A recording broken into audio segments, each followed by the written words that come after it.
जी। ओम शांति भाई जी। ओम शांति भाई जी। ओम शांति ओम शांति भाई जी। ओम शांति ओम शांति भाई भाई जी। जी। ओम शांति भाई जी। ओम शांति भाई जी। ओम शांति भाई जी। ओम शांति।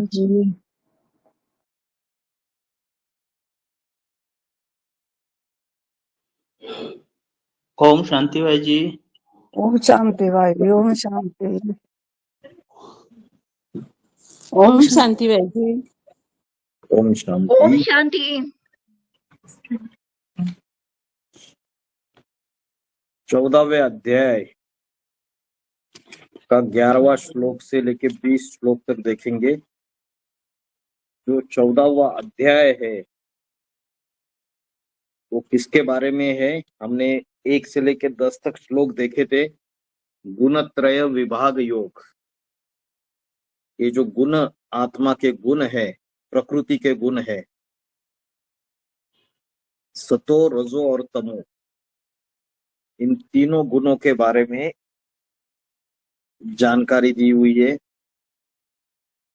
आपको याद होगा कि रजोगुण किससे उत्पन्न होता है, सत्वगुण किससे उत्पन्न होता है। 14वें अध्याय का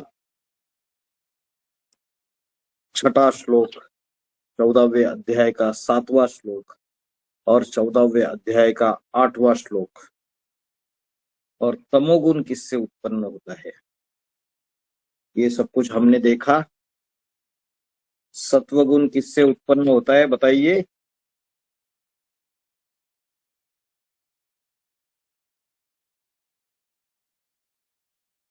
चौदहवें अध्याय के 6ठे श्लोक में बोला है, ज्ञान के प्रति आसक्ति होने से और सुख की आसक्ति होने से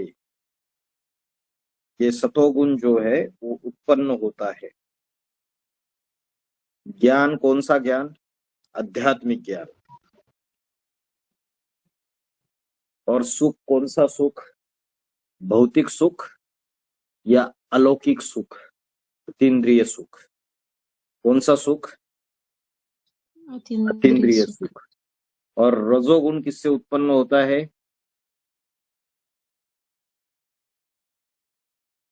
रजोगुण किससे उत्पन्न होता है? 14वें अध्याय के 7वें श्लोक में बताया था। कर्म के संग से रजोगुण उत्पन्न होता है लोभ और आसक्ति से। लोभ माना लालच, पदार्थों का लालच, व्यक्तियों का लालच, धन का लालच और आसक्ति, अटैचमेंट। तो इन दोनों से क्या उत्पन्न होता है? रजोगुण। और 14वें अध्याय के 8वें श्लोक में बताया तमोगुण किससे उत्पन्न होता है। तमोगुण किससे उत्पन्न होता है?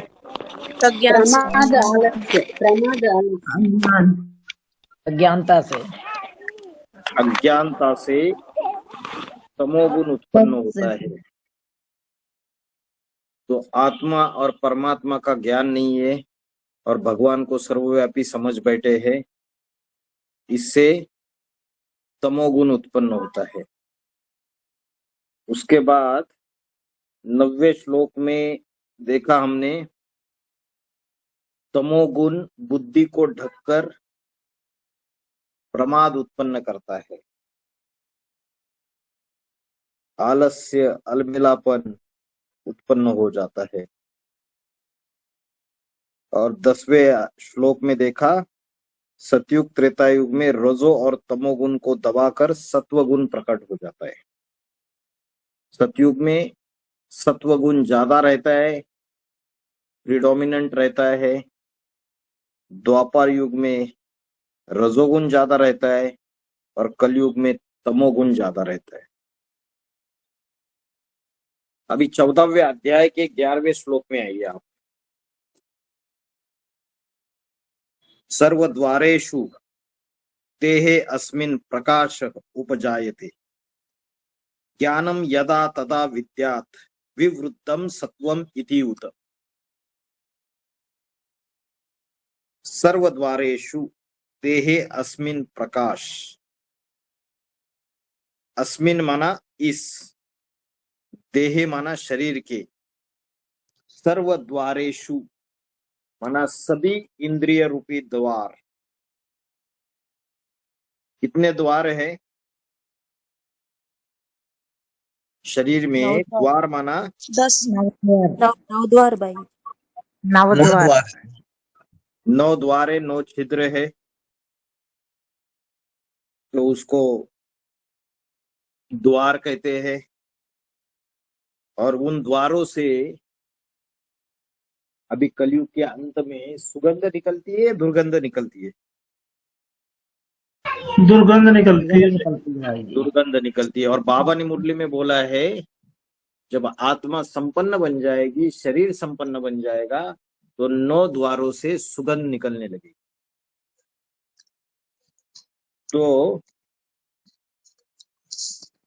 सर्वद्वारेषु देहे अस्मिन् प्रकाश उपजायते। उपजायते माना उत्पन्न होता है। कौन सा प्रकाश उत्पन्न होता है? ज्ञान का प्रकाश। ये जो इंद्रिय रूपी द्वार है, देह की जो इंद्रिय रूपी द्वारे है, इन द्वारों से जब ज्ञान का प्रकाश, ज्ञान का मनन चिंतन मंथन होके जब ज्ञान का प्रकाश उत्पन्न होता है, रोम रोम में ज्ञान समाया जाता है, तब क्या होता है? ज्ञानम यदा तदा विद्यात् विवृद्धम सत्वम इति उत। विवृद्धम, विवृद्धम का अर्थ है बढ़ना, बढ़ोतरी होना।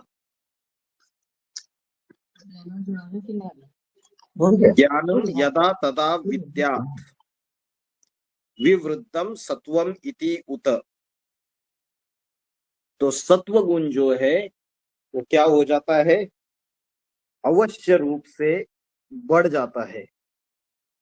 जब देह के सभी इंद्रियों में ज्ञान का प्रकाश उत्पन्न हो जाता है, ज्ञान के मनन चिंतन मंथन के द्वारा ज्ञान सर्वोच्च अवस्था में पहुंच जाता है, तब अवश्य ही सत्व गुण बढ़ जाता है, ऐसा जान ले। तो सत्व गुण कौन सी परिस्थितियों में बढ़ता है, इसके बारे में बताया। जब सारी इंद्रियों में, रोम रोम में, 9 द्वारों में ज्ञान समा जाएगा,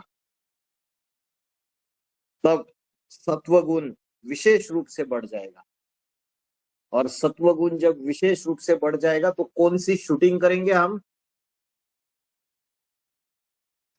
सतयुग की शूटिंग करेंगे। कौन सी शूटिंग करेंगे? सतयुग की सतयुग की शूटिंग करेंगे।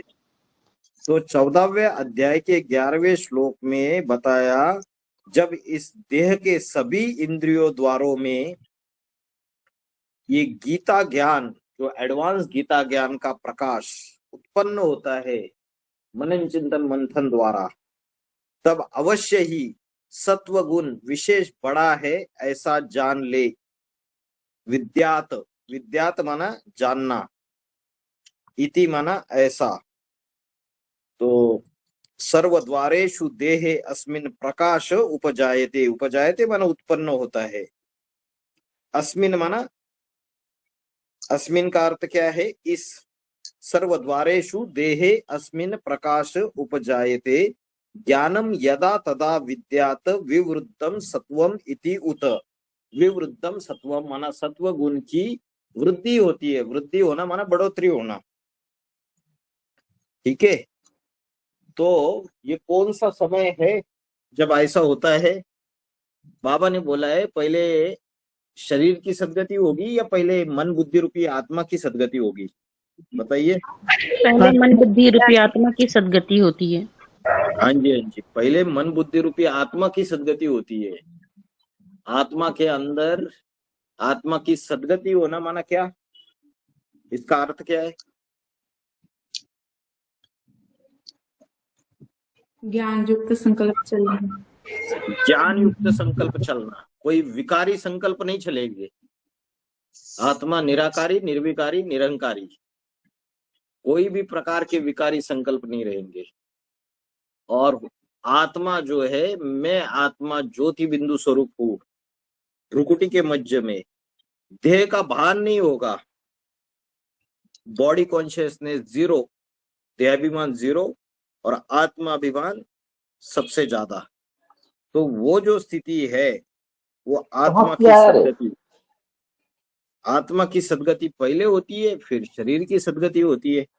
जब शरीर की सदगति होती है तो ये बीमार दिमार रोगी शरीर जिसमें 9 द्वारों से गंध निकल रही है, वो शरीर संपन्न बन जाता है, कंचन काया बन जाता है।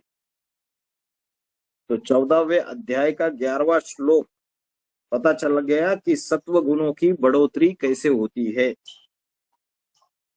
सभी देह रूपी इंद्रियों में, द्वारों में ज्ञान का प्रकाश जब उत्पन्न होता है मनन चिंतन मंथन द्वारा, तभी सत्वगुण बढ़ता है। मतलब सत्वगुण बढ़ने का संबंध ज्ञान से है। हमारे 4 सब्जेक्ट से, ज्ञान, योग, धारणा, सेवा। तो अगर किसी को सत्वगुण बढ़ाना है तो गहरे ज्ञान का मनन चिंतन मंथन इंपॉर्टेंट है। और बाबा ने बोला जो गहरा ज्ञानी होगा वो क्या होगा, बताइए? जो गहरा ज्ञानी होगा वो गहरा योगी भी होगा। हाँ जी, जो गहरा ज्ञानी होगा वो गहरा योगी भी होगा। पहले अगर योगी। ज्ञान गहराई में समझ में नहीं आ रहा है तो उसका योग नहीं लग सकता। भक्ति भावना के आधार से इस ज्ञान में चलेगा वो। लेकिन गहरा ज्ञान है तो उसके जीवन के हर परिस्थिति में, कितनी भी कठिन परिस्थिति हो, हर कठिन परिस्थिति में उसके बुद्धि में वो ज्ञान रहने से क्या होगा, वो परमात्मा की याद में रहेगा। हर कर्म करते वक्त परमात्मा की याद में रहेगा।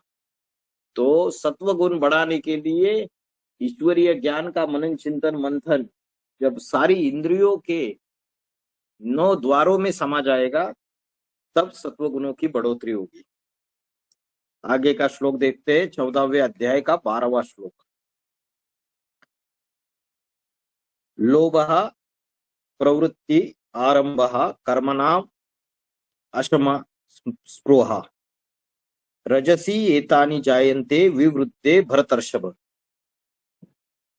तो इस श्लोक में क्या बताया कि रजोगुण की बढ़ोतरी कैसे होती है। 11वें श्लोक में बताया कि सत्वगुण की बढ़ोतरी कैसे होती है, सत्वगुण कैसे बढ़ता है। और 12वें श्लोक में बोला कि रजोगुण कैसे बढ़ जाता है। तो क्या क्या बताया इसमें, लोभ, प्रवृत्ति, प्रवृत्ति माना सांसारिक प्रवृत्ति,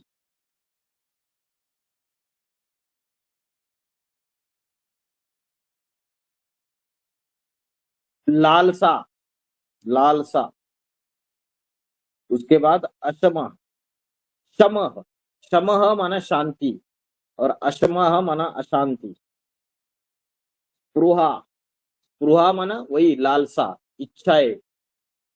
अनेक इस भौतिक जगत में जो अनेक अनेक इच्छाएं निर्माण होती है वही स्पृहा है।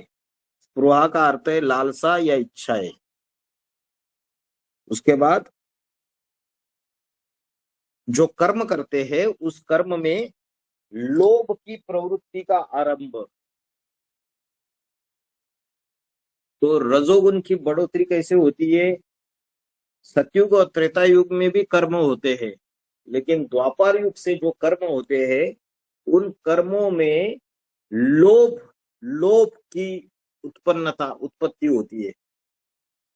जितना आपके कर्मों में लोभ बढ़ता जाएगा, लालच बढ़ता जाएगा, उतना क्या होगा, रजोगुण की बढ़ोतरी होगी।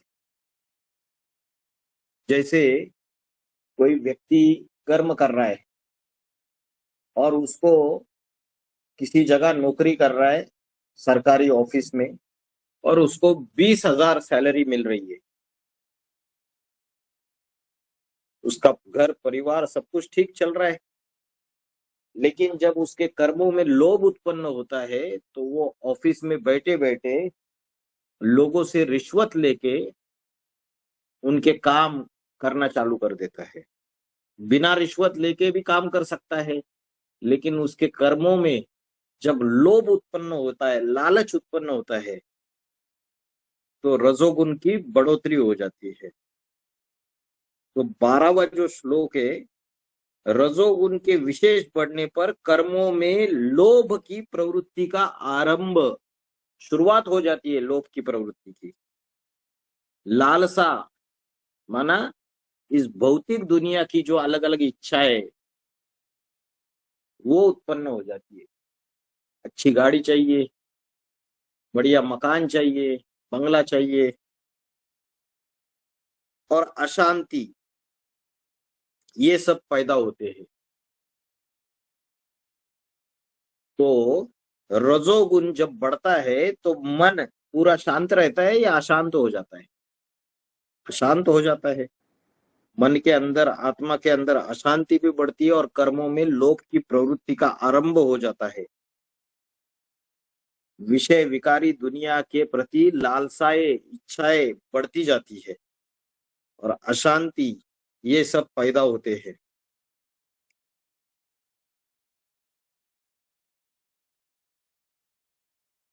तो 14वें अध्याय का 12वां श्लोक फिर से पढ़ता हूं। लोभ प्रवृत्तिः आरंभः कर्मणाम् अशमः स्पृहा रजसी एतानि जायन्ते विवृद्धे भरतर्षभ। रजोगुण के बढ़ने पर, या ऐसे भी बोल सकते हैं आप, कर्मों में लोभ की प्रवृत्ति का आरंभ होने से, लालसा पैदा होने से और मन के अंदर अशांति पैदा होने से ये रजोगुण की बढ़ोतरी हो जाती है। और अशांति, ये सब किस कारण पैदा होते हैं? इसका मूल कारण है कि भ्रष्ट इंद्रियों से कर्म करना शुरू कर देते हैं। तो सतयुग और त्रेता युग में तो श्रेष्ठ इंद्रियों से कर्म करते हैं, ज्ञानेंद्रियों से। लेकिन द्वापर युग जैसे ही शुरू हो जाता है तो रजोगुण निर्माण इसलिए होता है क्योंकि भ्रष्ट इंद्रियों से कर्म करना शुरू कर देते हैं। और पहले पहले भ्रष्ट इंद्रियों का कर्म करने का फाउंडेशन कौन डालता है? इब्राहिम। इब्राहिम जब आता है तो पहले पहले भ्रष्ट इंद्रियों से कर्म करने का फाउंडेशन डालता है, और जिसके कारण रजोगुण की बढ़ोतरी हो जाती है। कर्मों में लोभ, लालसा और अशांति निर्माण हो जाती है भ्रष्ट इंद्रियों का आचरण करने से। लोभ प्रवृत्ति आरंभ कर्मणाम अष्टम, शम माना शांति।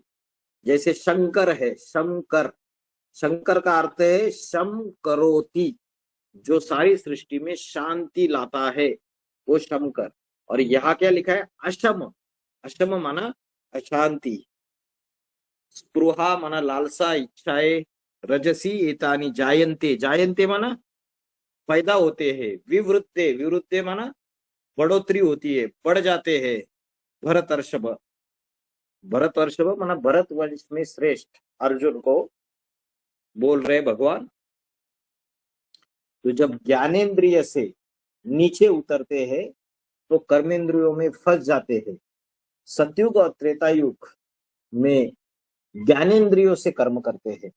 जो भी सृष्टि तैयार होती है, जो भी पैदाइश है, वो ज्ञानेंद्रिय से कर्म करते हुए पैदाइश है। लेकिन द्वापर युग से भ्रष्ट इंद्रियों से कर्म होना चालू हो जाते हैं, जिससे लोभ, लालसा, अशांति बढ़ती जाती है और उससे रजोगुण बढ़ता जाता है। फिर आइए नेक्स्ट 14वें अध्याय का 13वां श्लोक। अप्रकाश अप्रवृत्तिश्च प्रमाद मोह एवच तमसी एतानि जायन्ते विवृद्धे कुरु नंदन।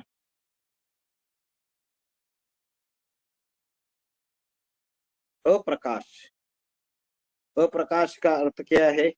प्रकाश माना हमने देखा था ज्ञान का प्रकाश, और अप्रकाश माना अज्ञान, अंधकार। प्रकाश के उल्टा क्या है? अंधकार है। तो अप्रकाश माना अज्ञान, अंधकार। अप्रवृत्तिश्च। अप्रवृत्ति का अर्थ क्या है यहाँ, कि जो भी संबंधी है या जो भी पदार्थ है या खुद का देह है, इन सब में आसक्ति नहीं है, इसमें कोई भी रुचि नहीं है। अगर आपने देह में भी आसक्ति है तो उसको प्रवृत्ति बोलेंगे। देह के संबंधियों में आसक्ति है तो उसको प्रवृत्ति बोलेंगे, और देह के पदार्थों में आसक्ति है तो भी उसको प्रवृत्ति बोलेंगे। लेकिन अप्रवृत्ति माना इन किसी में भी आसक्ति नहीं है, रुचि नहीं है, तो उसको बोलेंगे अप्रवृत्तिश्च। तमोगुण विशेष बढ़ने पर विवृद्धे, तमसी एतानि जायन्ते विवृद्धे, विवृद्धे माना बढ़ने पर। तो जो तमोगुण है ये विशेष रूप से बढ़ने पर क्या होता है, प्रमाद उत्पन्न होता है। प्रमाद, प्रमाद का अर्थ क्या है, लापरवाही। लापरवाही। जैसे खाना बना रहे और नमक ही डालना भूल गए, खाना बना रहे और हरी मिर्च डालना भूल गए खाने में, तो जो कर्म किया वो लापरवाही युक्त कर्म किया। अभी ट्रेन में जा रहे सफर में, जर्नी में, और आधार कार्ड साथ में लेना भूल गए, अपना आइडेंटिटी प्रूफ या एड्रेस प्रूफ जो भी है साथ में लेना भूल गए। तो जो कर्म कर रहे हैं, फिर उधर जाने के बाद प्रॉब्लम आ गई बड़ी, तो ये लापरवाही, ये सारी बातें ये किसकी वजह से उत्पन्न होती है, तमोगुण के बढ़ने से होते हैं। ये लापरवाही निर्माण होना, अज्ञान, अंधकार और देह के संबंधी और पदार्थ, इसमें लगाव निर्माण होना, मोह निर्माण होना, ये सबकी वजह से क्या निर्माण हो जाता है, इस सब की वजह से तमोगुण विशेष बढ़ जाता है, तमोगुण में विशेष बढ़ोतरी हो जाती है। तो प्रमाद माना लापरवाही, अप्रवृत्तिश्च माना संबंधी और पदार्थों में विशेष प्रकार का लगाव माना मोह, लगाव माना मोह, और अप्रवृत्तिश्च माना अरुचि, उसमें रुचि नहीं होना, और अप्रकाश माना अज्ञान, अंधकार। तो इस श्लोक का अर्थ ये है कि कलयुग में तमोगुण विशेष बढ़ने पर श्रेष्ठ कर्मों में लापरवाही, अज्ञान, अंधकार जो कर्म होंगे हमें, वो श्रेष्ठ कर्म नहीं होंगे, भ्रष्ट कर्म होंगे। तो लापरवाही किसमें होगी, श्रेष्ठ कर्मों में। अच्छे कर्म होंगे ही नहीं, पाप कर्म होंगे। तो हम भगवान को बोलते मैं बड़ा पतित हूँ, पापी हूँ, मेरी नैया पार लगा दे। क्यों बोलते हैं, क्योंकि कलयुग में जब तामसत्व बढ़ जाता है, कली राक्षस सब में प्रवेश कर जाता है, तो लापरवाही, अज्ञान, अंधकार बढ़ जाता है, देह के संबंधी और पदार्थों में लगाव निर्माण हो जाता है। ये तमसत्व के बढ़ने से, तामसी तत्व के बढ़ने से, तामसी गुण के बढ़ने से ये सारी चीजें होती है। तो प्रमाद शब्द याद रखना है, लापरवाही, मोह माना लगाव, और अप्रवृत्तिश्च माना अरुचि, और अप्रकाश माना अज्ञान, अंधकार। किस चीज का अज्ञान, अंधकार, ना आत्मा का ज्ञान है ना परमात्मा का ज्ञान है। परमात्मा को तो कलयुग में तामसत्व बढ़ने से सर्वव्यापी समझ लेते हैं। तो ये रिजल्ट आता है, अप्रकाश, अप्रवृत्तिश्च प्रमाद मोह एवच तमसी एतानि जायन्ते विवृद्धे कुरुनंदन। फिर 14वें अध्याय का 14वां श्लोक, सभी निकालिए। 14वां श्लोक, यदा सत्वे प्रवृद्धे तु प्रलयम याति देहभृत यदा सत्वे प्रवृद्धे तु प्रलयम याति देहभूत तदा उत्तम विदान लोकान अमलान प्रतिपद्यते। 14वें अध्याय का 14वां श्लोक। देहभूत, देहभूत का अर्थ है देहधारी मनुष्य। यदा, यदा का अर्थ है जब, जब देहधारी मनुष्य सत्वे, सत्वे माना सत्वगुण, प्रवृद्धे, ऊपर सभी जगह क्या शब्द था, विवृद्धे था, और यह है प्रवृद्धे, उसका भी अर्थ वही है, अति में बढ़ जाने पर। सत्वगुण अति में बढ़ने पर देहधारी मनुष्य के अंदर जो ब्राह्मणत्व का सत्वगुण है वह अति में बढ़ने पर, आगे बोला है प्रलयम याति, क्या होता है, प्रलय कालीन अंतिम मृत्यु को याति माना पाता है, याति का अर्थ है पाता है, प्रलय कालीन महामृत्यु को पाता है। जब सारी सृष्टि में महाविनाश हो जाएगा, प्रलय आ जाएगी, तो मृत्यु को, महामृत्यु को पाएंगे। और किसी के अंदर महामृत्यु, सृष्टि का विनाश होते समय अगर किसी का सत्वगुण बढ़ा हुआ है तो उसका रिजल्ट क्या निकलेगा, अगर उसका सत्वगुण मरते समय, विनाश के समय ज्यादा होगा तो रिजल्ट क्या निकलेगा, कहा जाएगा वो आत्मा, बताइए।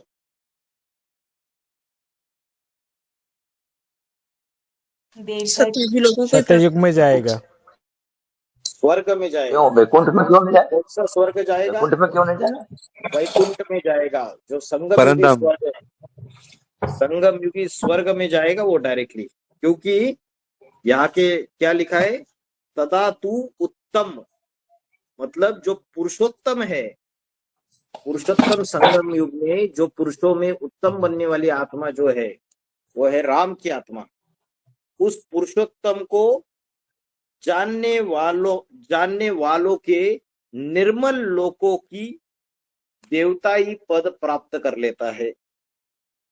क्या बोला कि वो जो पुरुषोत्तम संगम युग में जो पुरुषोत्तम है उसको जान लेता है, तदा उत्तम विदाम, विदाम माना जानना, लोकान अमलान प्रतिपद्यते, प्रतिपद्यते माना प्राप्त होता है, प्राप्त करता है। और अमलान, अमल, अमलान का अर्थ है निर्मल, निर्मल लोक को प्राप्त होता है। निर्मल, निर्मल का अर्थ जहां मल नहीं है, माना पूरी तरीके से आत्मा पवित्र है, निर्विकारी है। तो ये कौन सा लोक है, सतयुगी लोक है। तो आत्मा उस सतयुगी लोक को प्राप्त होती है, पुरुषोत्तम परमात्मा को जानने वालों के निर्मल सतयुगी लोगों को प्राप्त करता है।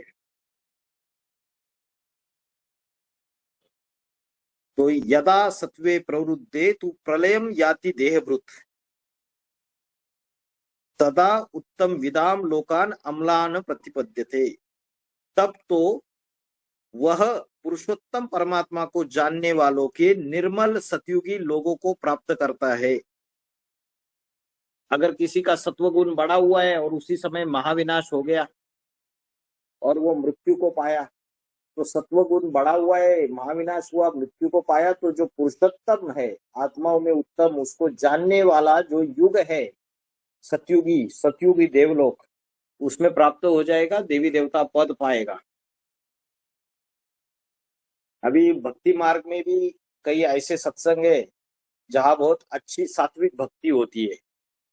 तो सात्विक भक्ति होगी तो जब लास्ट में भगवान प्रत्यक्ष हो जाएगा, ये ज्ञान दुनिया में चारों तरफ फैल जाएगा, ये चारों चित्रों का ज्ञान, तब उनको ज्यादा टाइम लगेगा क्या? जो भक्ति मार्ग वाले हैं उनको टाइम नहीं लगेगा, उनके अंदर वैसे ही सात्विक भक्ति है, तो सात्विक ज्ञान भी प्राप्त कर लेंगे फास्ट। और वो जो आत्माएं है सतयुग त्रेता युग रूपी स्वर्ग में जरूर आ जाएगी, क्योंकि त्रेता के अंत तक 10 करोड़ आत्माएं आती है, और जो देवात्माएं होती है वो कलयुग के अंत तक 33 करोड़ 33 करोड़। तो जो सात्विक सत्वगुण है वो अगर बढ़ा हुआ रहेगा तो जब महाविनाश होगा, मृत्यु को प्राप्त होंगे, तब वो परमात्मा को जानने वाले सतयुग लोक में वो प्रवेश करेंगे या प्राप्त करेंगे। यदा सत्वे प्रवृद्धे तू प्रलयम याति देहभृत, याति माना पाता है, तदा उत्तम विदाम लोकान अम्लान प्रतिपद्यते।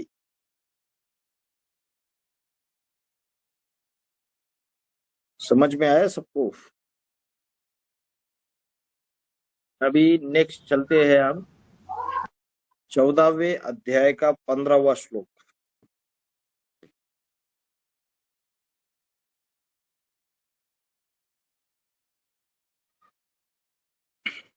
रजसी प्रलयम गत्वा कर्म संगीषु जायते तथा तथा प्रलीनस्तमसि मूढ़ योनिषु जायते। अभी हमने देखा कि किसी का सत्वगुण बढ़ गया और उसकी मृत्यु हो गई महाविनाश में, तो उसकी क्या गति होगी? वो निर्मल स्वर्गीय लोक को प्राप्त होगा, देवताओं के रूप में जन्म लेगा। लेकिन अगर किसी का रजोगुण बढ़ा हुआ है और उस समय वो महाविनाश में महामृत्यु को पाया, तो उसका क्या होगा? उसकी गति क्या होगी? तो वो जो है कर्म संगीषु जायते, क्या होगा? कर्मों से लगाव वाले संगमयुगी शूटिंग के स्वभाव से उत्पन्न होता है। जो कर्मों का लगाव है वो द्वापर युग से कर्मों में लगाव निर्माण हो जाता है। अगर ऐसा व्यक्ति रजोगुण ज्यादा बढ़ा हुआ है और महामृत्यु को प्राप्त करेगा, तो कर्मों में लगाव वाले द्वापर युगी द्वैतवादी युग में उत्पन्न होगा या प्राप्त होगा। तो जिन आत्माओं के अंदर महाविनाश के समय रजोगुण ज्यादा होगा, सत्वगुण वो धारण ही नहीं कर पाएंगे। अभी हम ये पुरुषार्थ किस लिए कर रहे? तमोगुण से लेके सत्वगुण तक हमारा जर्नी है। और सिर्फ सत्वगुण नहीं, जो संगम युगी स्वर्ग में जाएंगे वो तीनों गुणों से परे जाएंगे। त्रिगुणातीत, कलातीत, कलातीत कल्पांतकारी।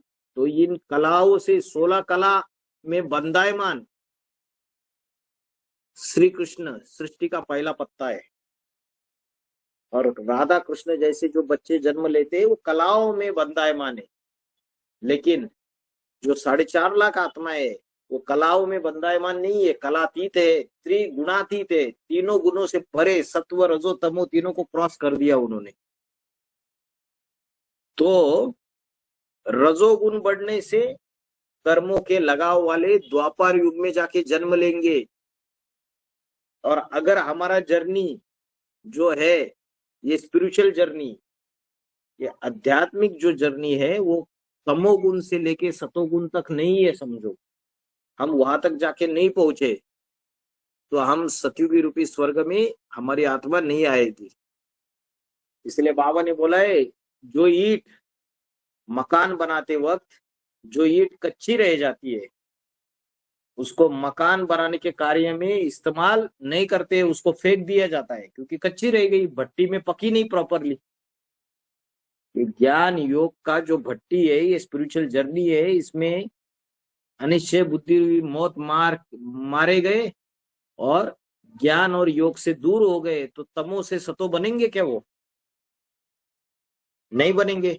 और अगर तमो प्रधानता से सतो प्रधान नहीं बनेंगे, ऐसा नहीं होगा, तो सतयुग में आएंगे ही नहीं, वो 4.5 लाख में आएंगे ही नहीं। तो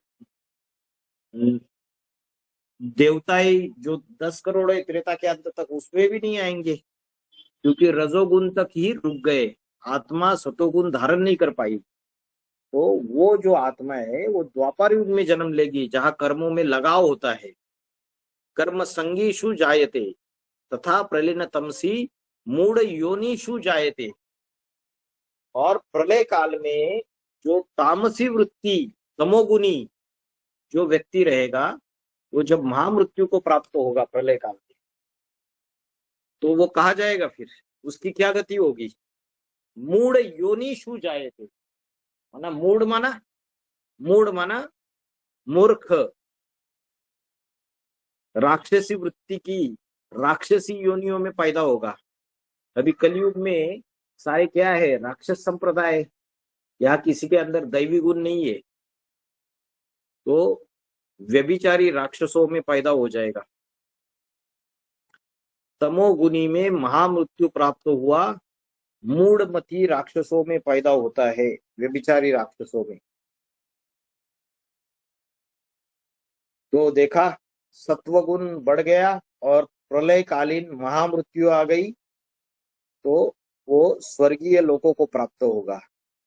और अगर मृत्यु के समय, महाविनाश के समय अगर रजोगुण बढ़ा हुआ है, तो वो कर्मों के लगाव वाले द्वापर युग में जाएगा। और अगर तमोगुण बढ़ा हुआ है प्रलयकालीन महामृत्यु के समय, तब वो कलयुग में, तामसी कलयुग जो है, जहां व्यभिचारी सुख होता है, उन राक्षसों में उसकी पैदाइश होगी। तो मूढ़मती राक्षसी वृत्ति का जो युग है कलयुग, उसमें पैदाइश होगी। रजसी प्रलयम गत्वा कर्म संगीषु जायते तथा प्रलीन तमसी मूढ़ योनिषु जायते। समझ में आ रहा है? तो देवता भी नहीं बनेगा, द्वापर युग में भी जन्म नहीं ले पाएगा, डायरेक्टली कलयुग में जन्म लेगी वो आत्मा। और अभी इसको और सूक्ष्म में देखेंगे आप कि शूटिंग पीरियड में हम ये सतो रजो तमो का जो शूटिंग करते हैं, उसके अनुसार ही ब्रॉड ड्रामा में हमारी ऐसी गति होगी। ब्रॉड ड्रामा में उसी तरीके से हमें प्राप्ति होगी। तो अपने आप को कैसे ज्यादा से ज्यादा सत्व गुणों की बढ़ोतरी रखनी है और दूसरे रजो और तमो को दबा के रखना है। इसका जितना शूटिंग करेंगे उतना हमारा ब्रॉड ड्रामा में भी अच्छा शूटिंग होगा। फिर 14वें अध्याय का 16वां श्लोक।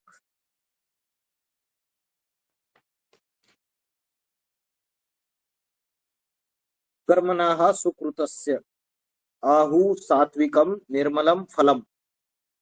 कर्मणः सुकृतस्य आहु सात्विकम निर्मलम फलम। रजस तु फलम दुःखम अज्ञानम तमस फलम।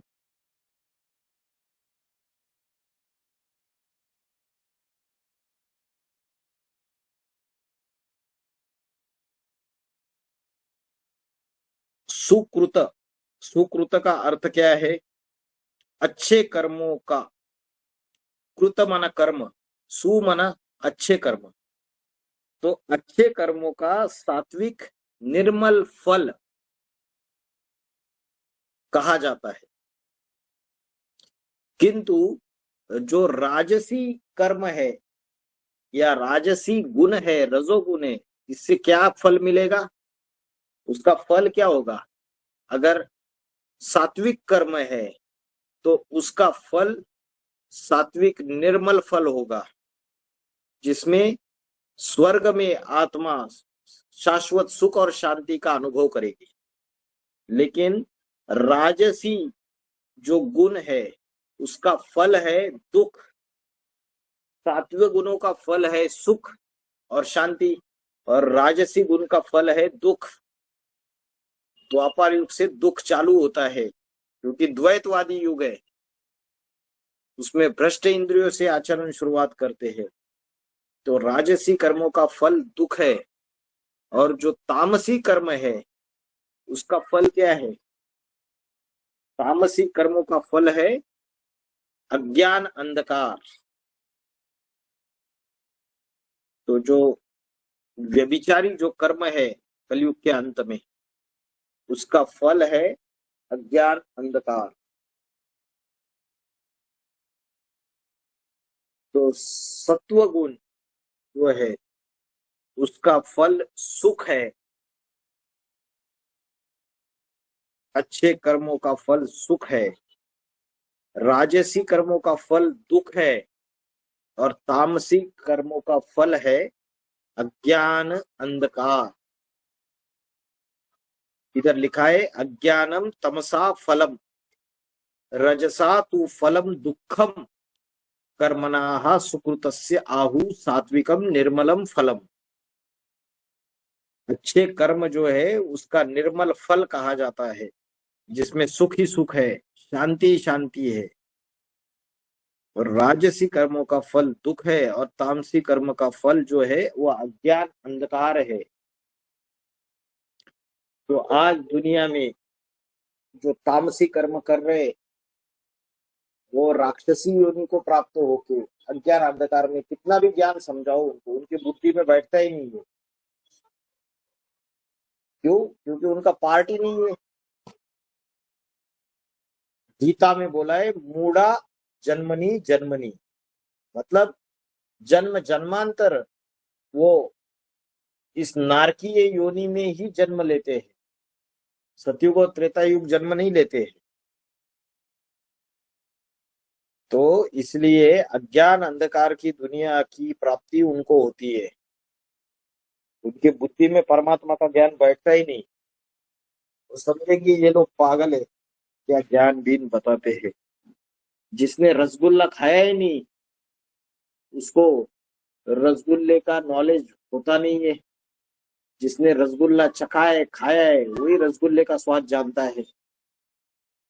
तो जिन बच्चों ने परमात्मा के सतयुग और त्रेता युग में जन्म लिया है उनके बुद्धि में ये ज्ञान बैठेगा, उनको टचिंग होगी, पवित्रता, सुख, शांति, इन सारी बातों का अच्छा लगेगा उनको। लेकिन जिन्होंने रसगुल्ला खाया ही नहीं, सतयुग त्रेता युग रूपी स्वर्गीय सुख भोगा ही नहीं है, वो तो इन बातों को समझ नहीं पाएंगे, अज्ञान अंधकार की दुनिया में रहेंगे।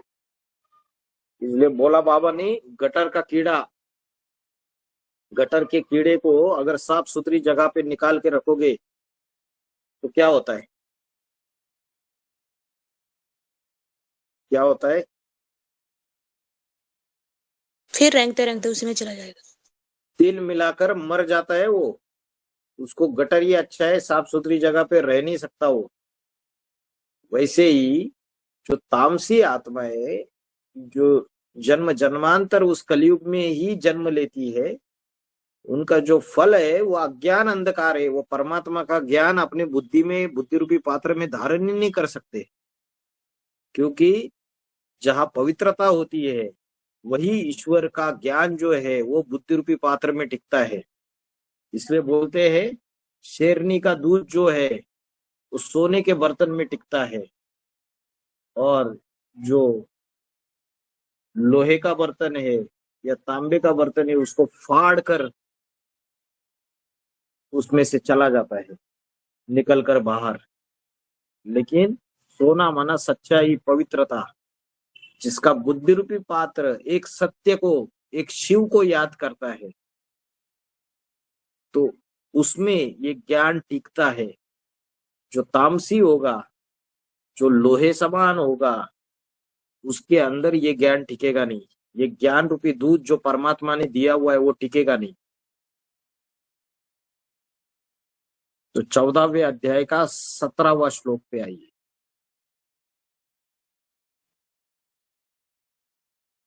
सत्वात संजायते ज्ञानम रजसो लोभ एवच।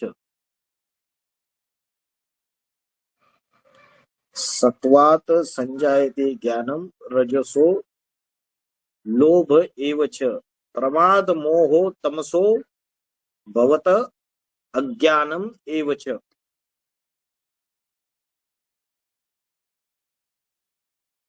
सत्वगुण से क्या उत्पन्न होता है, रजोगुण से क्या उत्पन्न होता है और तमोगुण से क्या उत्पन्न होता है, ये इस श्लोक में बताया है।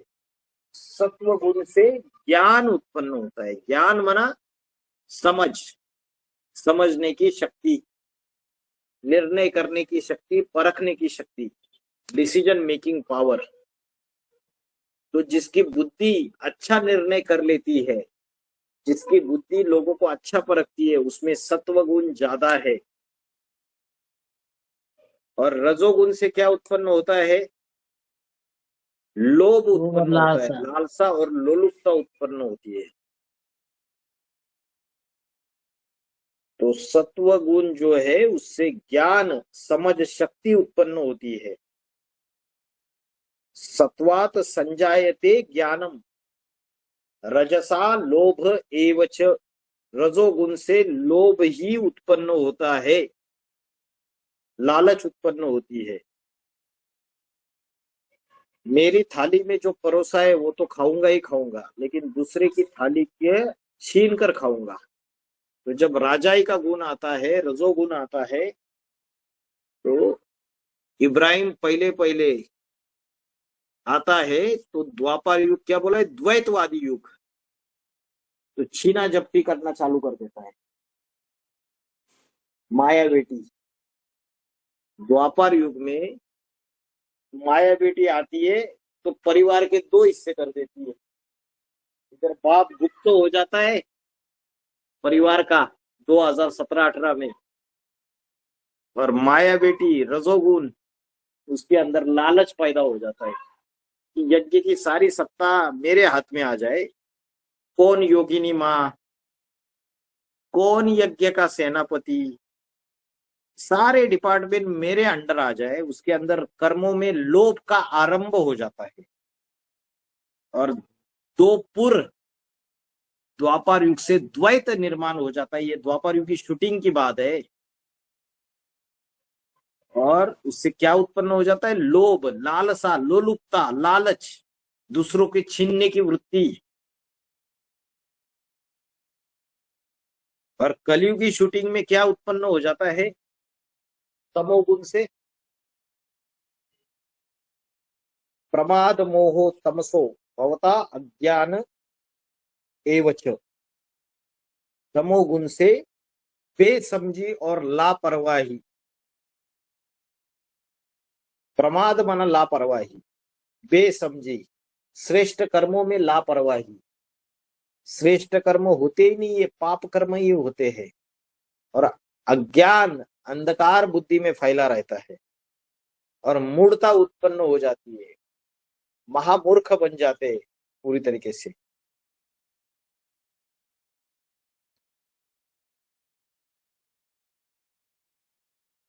सत्व गुण से ज्ञान उत्पन्न होता है, जिसको बोला है समझ शक्ति। रजोगुण से लोभ उत्पन्न होता है, और तमोगुण से प्रमाद, लापरवाही, बेसमझी माना ज्ञान और मूर्खता उत्पन्न हो जाती है। मूर्खता उत्पन्न हो जाती है।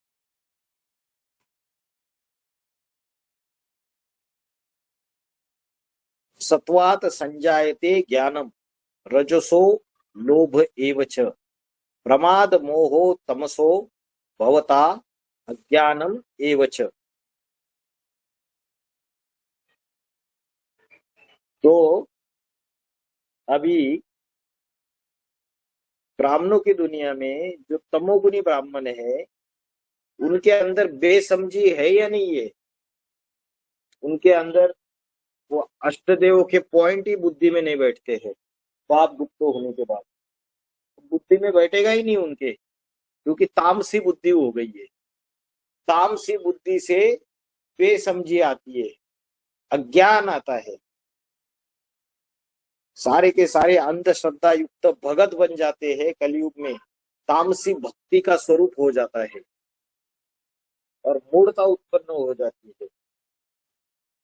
ये संगम युग में ब्राह्मणों की दुनिया में, जो बीजरूपी ब्राह्मणों की दुनिया है, एडवांस पार्टी के अंदर भी इसका शूटिंग चल रहा है अभी।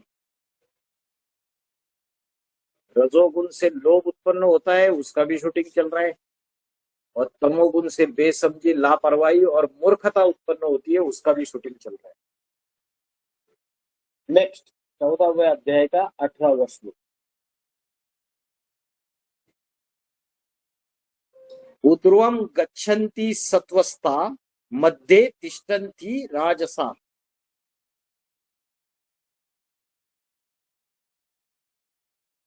देखो, ऊर्ध्वं गच्छन्ति सत्वस्था, जो सत्व गुण में स्थित रहेगा उसकी गति कैसे होगी? ऊर्ध्व गति होगी। ऊर्ध्व गति माना उसकी ऊपर की गति होगी। ऊपर की गति माना ऊंची स्थिति होगी। अवस्था कैसी होगी? ऊंची अवस्था होगी उसकी। उसके नेत्र देखने मात्र से पता चलेगा कि एकटक नेत्र है, निश्चल नेत्र है। बाबा ने बोला कोई व्यक्ति आत्मिक स्थिति में है, इसकी पहचान क्या है? क्या पहचान है उसकी? उसके जो नेत्र है वो निश्चल होंगे, एकटक होंगे, बल के नीचे नहीं झुकेगी। तो यहाँ पे बोला जो सत्वगुण में स्थित होगा, सत्वस्था ऊर्ध्वम, तो उसकी स्थिति जो होगी वो ऊंची स्थिति होगी। ऊर्ध्व माना ऊंची, ऊंची स्थिति होती है उसकी, हाईएस्ट अवस्था होती है। जैसे शंकर को दिखाया कैलाश में, ऊपर हिमालय पे टॉप बैठा हुआ, तो वो ऊंची अवस्था की यादगार है। तो जो सत्वगुण में स्थित होगा उसकी ऊंची अवस्था है, तो उसको ऊंचे पहाड़ों में दिखाया, उसकी मूर्तियां, उसके मंदिर बना दिए। और जो रजोगुण में स्थित होगा, मध्य तिष्ठन्ति राजसा, उसकी अवस्था कैसी होगी? उसकी अवस्था मीडियम होगी, मध्य, ना ज्यादा ऊंची ना ज्यादा नीची। जैसे तीन पुरियां है, ब्रह्मापुरी, विष्णुपुरी और शंकरपुरी। शंकर को सबसे परम धाम के नजदीक दिखाया, शंकर लोक को निराकारी अवस्था का सूचक, ऊंची अवस्था का सूचक। ब्रह्मा को सुखधाम के नजदीक दिखाया, तो ब्रह्मा जो है वो नीची अवस्था का सूचक। तो किसका? तमोगुण का सूचक हो गया ना ब्रह्मा, और शंकर सत्वगुण का सूचक हो गया। और मीडियम, मीडियम कौन है? विष्णु। मध्य, रजोगुणी मध्य में स्थित होते हैं। और जो जगन्य गुण वृत्ति तथा अधो गच्छन्ति तामसा, जो तामसी लोग है, कौन तामसी लोग? जो हिंसावादी, जो कलयुग जो हिंसावादी है, पापी कलयुग है, ऐसे हिंसावादी राक्षसी प्रवृत्तियों वाले गुण जिनके अंदर है, ऐसे तामसी लोग कैसी अवस्था में रहेंगे? नीचे अवस्था में रहेंगे। अधो गच्छन्ति तामसा, अधोगति को जाते हैं, अधोगति को प्राप्त होते हैं। सत्वगुण में स्थित ऊपर की स्थिति में जाते हैं, रजोगुणी मध्य में स्थित होते हैं, और जो पापी कलयुग में जो हिंसावादी तामसी लोग होते हैं, वो अधोगति को, रौरो नरक की असहनीय यातनाओं में फंस जाते हैं, अधोगति को प्राप्त होते हैं, माना पतन में जाते हैं। पतित पावन, पतित माना सबसे नीचे जाना, अधोगति में जाना, और ऊर्ध्व माना ऊंची स्थिति। तामसी लोग अधोगति को प्राप्त हो जाते, जो सत्वगुण में स्थित है वो ऊंची स्थिति में जाते हैं, और जो रजोगुण में स्थित है वो मध्य में रहते, मीडियम, मिडल में, मध्य में स्थित होते हैं। ऊर्ध्वं गच्छन्ति सत्वस्था मध्ये तिष्ठन्ति राजसा, जगन्य गुणवृत्ति तथा वृत्तिस्था अधो गच्छन्ति तामसा। उसके बाद 19वां श्लोक।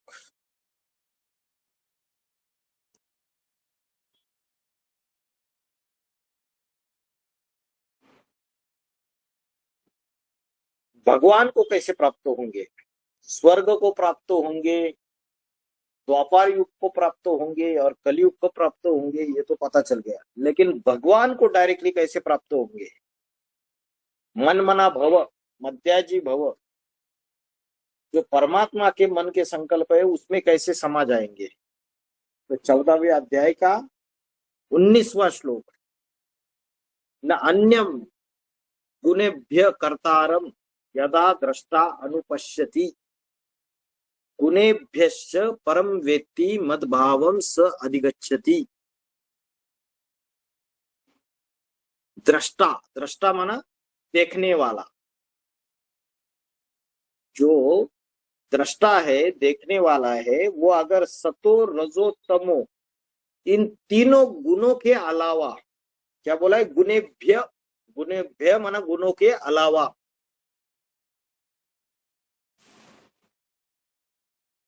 अगर इन तीनों गुणों के अलावा कोई भी व्यक्ति ना मेरा अच्छा कर रहा है ना बुरा कर रहा है, जब ये बात को समझ लेता है, जो भी हो रहा है ये प्रकृति के जो सतो रजो और तमो ये तीन गुण है, इससे ही हो रहा है। वो व्यक्ति ये नहीं देख रहा है कि ये फलाना फलाना व्यक्ति मेरा भला कर रहा है या बुरा कर रहा है, ये प्रकृति के जो तीन तत्व है इससे ही हो रहा है। और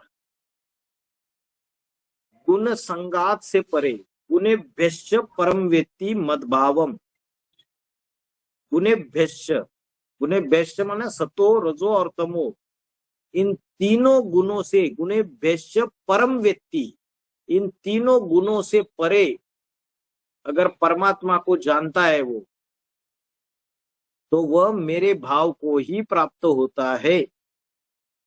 ये सतो रजो तमो इन तीनों गुणों से परे जो परमात्मा पाठधारी है, इसको अगर जान लेता है तो वो परमात्मा के शिव ज्योति के भाव को प्राप्त हो जाता है। तो जो देखने वाला है वो ये नहीं देखता कि इस व्यक्ति ने मेरा भला किया या बुरा किया, वो क्या देखता है कि प्रकृति के जो तीन गुण है सतो रजो तमो, इनके द्वारा ही सारे कार्य हो रहे। फलाने ने मेरा भला किया या फलाने ने मेरा बुरा किया, ऐसा नहीं देखता है वो। और इन तीनों गुणों से परे जो परमात्मा है उसको जानता है, पहचानता है, तो ऐसा जो व्यक्ति है उस परमात्मा के भाव को डायरेक्टली प्राप्त हो जाता है। तो परमात्मा को प्राप्त होने के लिए दो चीजें बताई। पहली चीज बताई कि वो तीनों गुणों से परे परमात्मा को जानता है, पहचानता है। और दूसरी बात बताई, वो तीनों गुण जो है इसी से अच्छा भी हो रहा है बुरा भी हो रहा है, ऐसे उसके बुद्धि में रहता है। तो किसी तीनों गुणों के अलावा किसी व्यक्ति के द्वारा अच्छा या बुरा हो रहा है ये नहीं देखता है। तो ऐसा जो व्यक्ति है वह परमात्मा के भाव को इस पुरुषोत्तम संगम युग में नंबरवार प्राप्त होता है। उस परमात्मा से उसको डायरेक्टली प्राप्ति हो जाती है।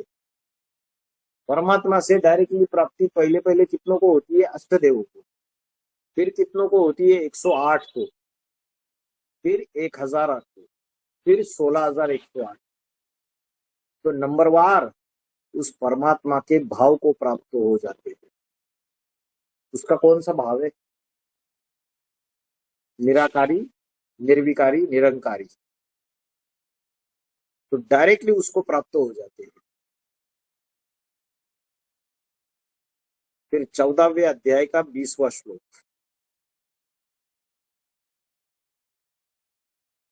गुणान एतान अतिथ्य तृणदेहि देह समुद्भवान जन्म मृत्यु जरा दुखे विमुक्ताः अमृतम अश्नुते।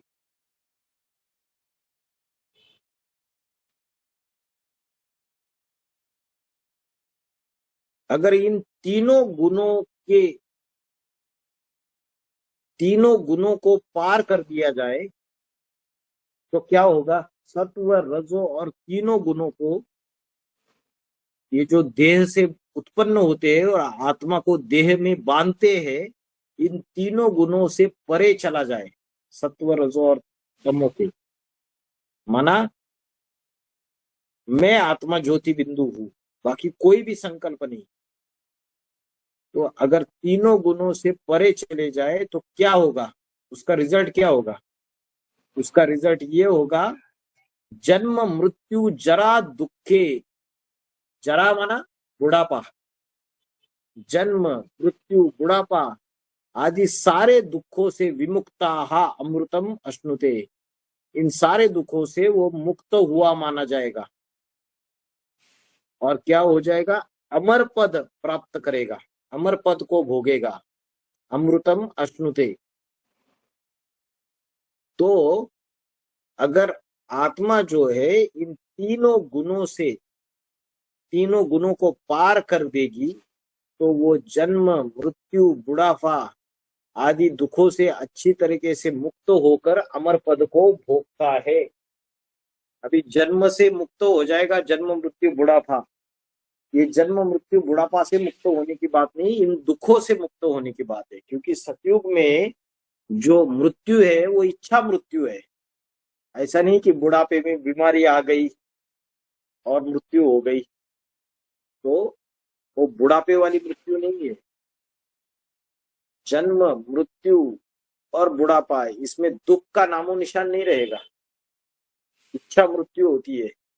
जन्म लेते वक्त भी दुख नहीं होगा बच्चे को, जैसे बोलते हैं ना, गर्भ में जब बच्चा रहता है तो वो क्या बहुत दुख सहन करता है गर्भ के अंदर, उसको गर्भ जेल महसूस होती है, गर्भ बहल महसूस नहीं होता है। लेकिन सतयुग में जो बच्चे जन्म लेते हैं वो गर्भ महल महसूस करते हैं, उनको दुख नहीं होगा। मृत्यु का भी, मृत्यु होते वक्त इच्छा मृत्यु होगी, बीमारी आके, कोई बड़ी समस्या आके उनको मृत्यु नहीं होगी, और बुढ़ापे में भी बीमारियों का दुख नहीं होगा। तो वो अमर पद को प्राप्त हो जाएंगे।